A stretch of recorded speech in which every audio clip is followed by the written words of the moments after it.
আসসালামু আলাইকুম। আছে দেখেন ঘুঘু পাখি কেমন করে রোদটা পায়। এই যে একটু আগে রোদটা পাইলো, এখন মানে রোদ গেছে গা, তো এই জন্য রোদটা পাইতেছে না। এই যে এরা দেশি তিলা ঘুঘু। এই যে তিলা ঘুঘু সাইজ একটু ছোট হয়। এই যে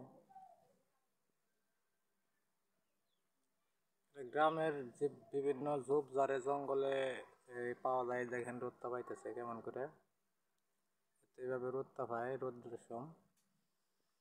আর বৃষ্টির মধ্যে মানে এভাবে গোসলও দেয়। এই যে